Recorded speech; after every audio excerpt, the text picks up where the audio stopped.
Drones are everywhere in Ukraine.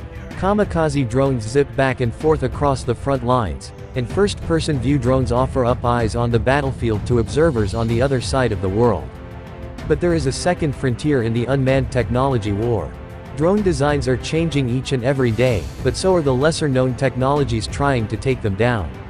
There is a new, sharp focus on counter-drone equipment. Oleg Vornik, the chief executive of Australian-US company Drone Shield that has hundreds of anti-drone devices across global frontlines, told Newsweek.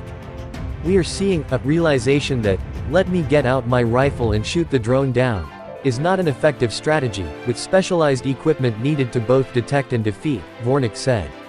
"The geopolitical situation has completely transformed the counter-UAS market," added Arun Uramugam, sales director with Polish-based radar specialists Advanced Protection Systems (APS). "Everybody has realized the importance of having to step up their air defense capability because of the threats they have seen that drones could potentially pose, as they are now in Ukraine," he told Newsweek.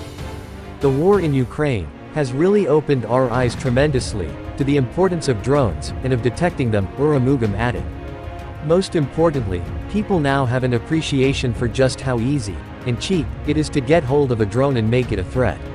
So I think companies like us really need to step up," Uramugam said, adding the company has grown quite significantly since the outbreak of all-out war in Ukraine.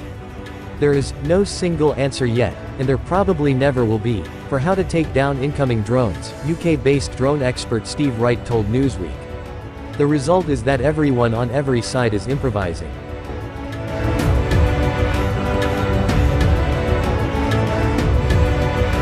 Ukraine quickly proved that it could indeed grab rifles and use them to clear the skies.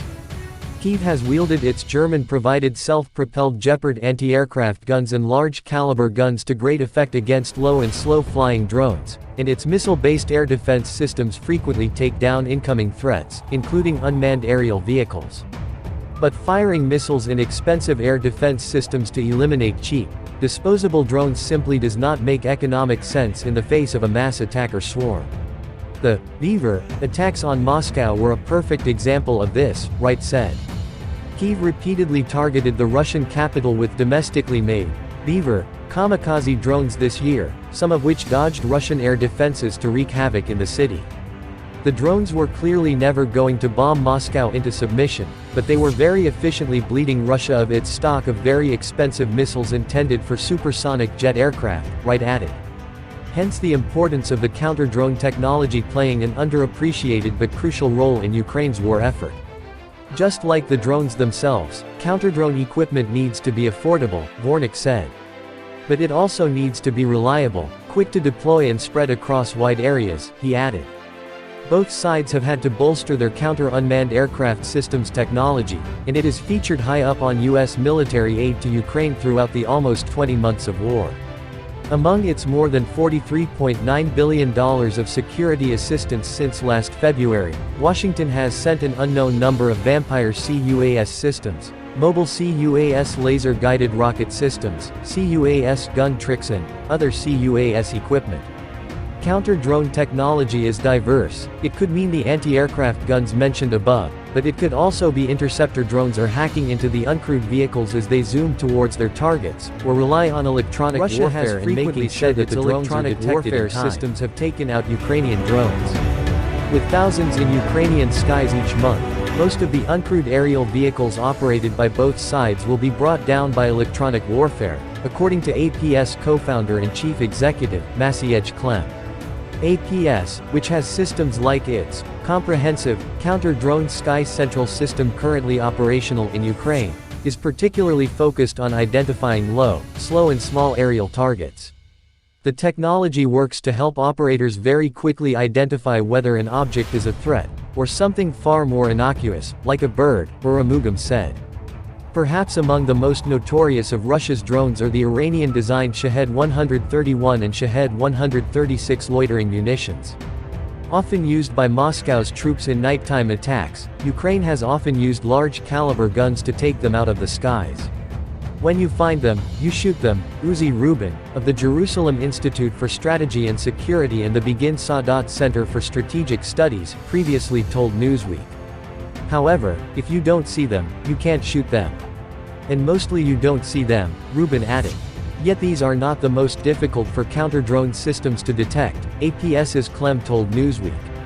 It is the small, commercially bought improved explosive drones that pose the biggest challenge, he said.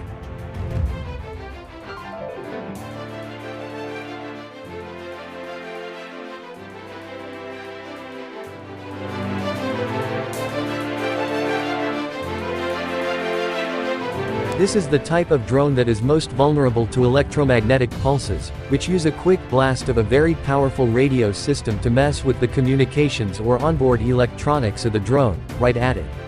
These rely on the fact that most drones currently just use consumer electronics with very little additional protection though, Wright said, adding that methods to counteract the counter-drone technology are already springing up. Just as drone development is evolving every day, so are the systems devised to knock them out of the skies. Ukraine may be cultivating its army of drones, but it is also keeping an eye on the technology designed to bat away Russia's drones. In short, the arms race has barely begun, Wright said. The General Staff of Ukraine's armed forces reported on October 21 that Russia had lost 292,850 troops in Ukraine since the beginning of its full-scale invasion on Feb. 24, 2022. This number includes 790 casualties Russian forces suffered just over the past day.